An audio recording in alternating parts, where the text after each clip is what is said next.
ನಮಸ್ಕಾರ ವೀಕ್ಷಕರೇ, ನೀವು ನೋಡ್ತಾ ಇದ್ದೀರಾ ನಾರ್ತ್ ಫಸ್ಟ್. ಸೆಪ್ಟೆಂಬರ್ 3ರಂದು ಶ್ರೀ ವೀರಭದ್ರೇಶ್ವರ ಜಯಂತ್ಯೋತ್ಸವ ಇರುವ ಹಿನ್ನೆಲೆಯಲ್ಲಿ ಬೆಳಗಾವಿ ಜಿಲ್ಲೆಯಲ್ಲಿ ಶ್ರೀ ವೀರಭದ್ರೇಶ್ವರ ಜಯಂತಿ ಮಹೋತ್ಸವ ಜಾಗೃತಿ ಅಭಿಯಾನ ಹಮ್ಮಿಕೊಳ್ಳಲಾಗಿತ್ತು. ವೀರಶೈವ ಲಿಂಗಾಯತ ಸಂಘಟನಾ ವೇದಿಕೆಯ ವೀರಭದ್ರೇಶ್ವರ ಜಯಂತಿ ಮಹೋತ್ಸವದ ರಾಜ್ಯಾಧ್ಯಕ್ಷರಾದ ಬಳ್ಳಾರಿ ಕಲ್ಯಾಣ ಮಠದ ಶ್ರೀಮಣಿ ಪ್ರಸ್ವ ಕಲ್ಯಾಣ ಮಹಾಸ್ವಾಮೀಜಿ, ಹುಕ್ಕೇರಿ ಹಿರೇಮಠದ ಶ್ರೀ ಚಂದ್ರಶೇಖರ ಶಿವಾಚಾರ್ಯ ಸ್ವಾಮೀಜಿ, ಉಗುರುಗೋಳದ ಮಹಾಂತ ಸ್ವಾಮೀಜಿ ಅವರ ನೇತೃತ್ವದಲ್ಲಿ ಅಭಿಯಾನವನ್ನು ಕೈಗೊಳ್ಳಲಾಯಿತು. ಬೆಳಗಾವಿ ನಗರದ ಪೊಲೀಸ್ ಹೆಡ್ ಕ್ವಾರ್ಟರ್ಸ್ನಲ್ಲಿರುವ ವೀರಭದ್ರೇಶ್ವರ ದೇವಸ್ಥಾನ ಹಾಗೂ ರಾಮತೀರ್ಥ ನಗರದ ಚನ್ನಬಸವೇಶ್ವರ ಬಡಾವಣೆಯಲ್ಲಿಯ ಶ್ರೀ ವೀರಭದ್ರೇಶ್ವರ ದೇವಸ್ಥಾನಕ್ಕೆ ಶ್ರೀಗಳು ಭೇಟಿ ನೀಡಿ ಶ್ರೀ ವೀರಭದ್ರ ದೇವರಿಗೆ ಮಹಾಮಂಗಳಾರತಿ ನೆರವೇರಿಸಿ ವಿಶೇಷ ಪೂಜೆ ಸಲ್ಲಿಸಿದರು.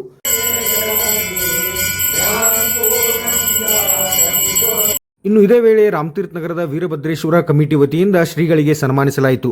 ಈ ವೇಳೆ ಮಹಾನಗರ ಪಾಲಿಕೆ ಸದಸ್ಯ ಹನುಮಂತ್ ಕೊಂಗಾಲಿ, ವೀರಭದ್ರೇಶ್ವರ ಕಮಿಟಿ ಅಧ್ಯಕ್ಷರಾದ ಈರಯ್ಯ ಕೋತ್ ಮತ್ತು ಸದಸ್ಯರಾದ ಮಾರುತಿ ಕುರ್ಬೇಟ್, ಬಸವನ್ನಿ ಸಂಗಮನವರ್, ಪ್ರಕಾಶ್ ಕೋಜಿಲ್ಗಿ, ಅರುಣ್ ನಂದಗಾಮಿ, ಸುರೇಶ್ ಪಾಟೀಲ್, ಈರಪ್ಪ ಮರೇದ್, ದೇಮಣ್ಣ ಕುರ್ಬೇಟ್ ಸೇರಿದಂತೆ ಹಲವು ಭಕ್ತಾದಿಗಳು ಈ ವೇಳೆ ಉಪಸ್ಥಿತರಿದ್ದು ಶ್ರೀಗಳ ಆಶೀರ್ವಾದವನ್ನು ಪಡೆದರು.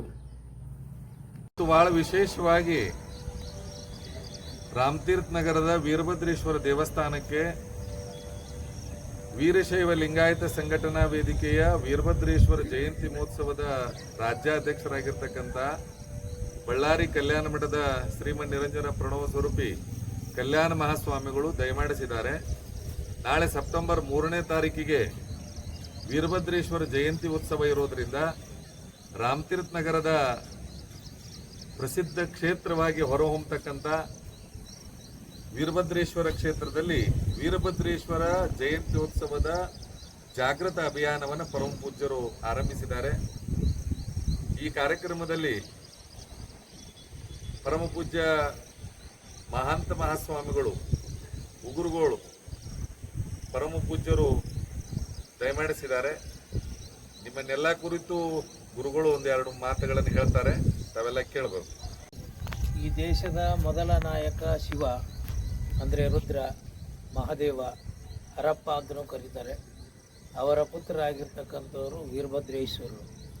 ಶಿವನು ಅವತಾರ ಪುರುಷಿಯಾಗಿರ್ತಕ್ಕಂಥ ವೀರಭದ್ರೇಶ್ವರರು ಈ ದೇಶದ ಸಂಸ್ಕೃತಿಯ ಉಳಿವಿಗಾಗಿ ಮತ್ತು ಬೆಳೆಸಲಿಕ್ಕಾಗಿ ವೀರಭದ್ರೇಶ್ವರ ಮೂಲ ಕಾರಣಕರ್ತರು. ಹೀಗಾಗಿ ವೀರಭದ್ರೇಶ್ವರರ ಮಹಾತ್ಮೆಯನ್ನು ತಿಳಿಸುವ ಉದ್ದೇಶಕ್ಕಾಗಿ ಅವರು ಭಾದ್ರಪದ ಮೊದಲ ಮಂಗಳವಾರ ಹುಟ್ಟಿದ್ದು ಅಂತೇಳಿ ಡಾಕ್ಟರ್ ಜಚನ್ಯವರ ಕೃತಿಯಿಂದ ನಮಗೆ ತಿಳಿದು ಬರ್ತದೆ. ಆ ದಿನ ಸೆಪ್ಟೆಂಬರ್ 3ನೇ ತಾರೀಕು 2024 ಆ ಜಯಂತ್ಯೋತ್ಸವದ ಜಾಗೃತ ಅಭಿಯಾನವನ್ನು ಹಮ್ಮಿಕೊಂಡಿದ್ದೀವಿ. ಹೀಗಾಗಿ ತಾವೆಲ್ಲರೂ ಕೂಡ ನಾಡಿನಲ್ಲಿ ದೇಶದಲ್ಲಿರ್ತಕ್ಕಂಥ ವೀರಭದ್ರೇಶ್ವರ ಭಕ್ತರು ಮತ್ತು ಅಭಿಮಾನಿಗಳು ಶ್ರದ್ಧೆ ಭಕ್ತಿಯಿಂದ ಸೆಪ್ಟೆಂಬರ್ 3ನೇ ತಾರೀಕು ಜಯಂತ್ಯೋತ್ಸವವನ್ನು ಭಕ್ತಿ ಸಡಗರದಿಂದ ಆಚರಿಸಬೇಕು ಅಂತೇಳಿ ನಿಮ್ಮೆಲ್ಲರಲ್ಲಿ ಕೇಳ್ಕೊಳ್ತಾ ಇದ್ದೀನಿ. ಸರ್ವರಿ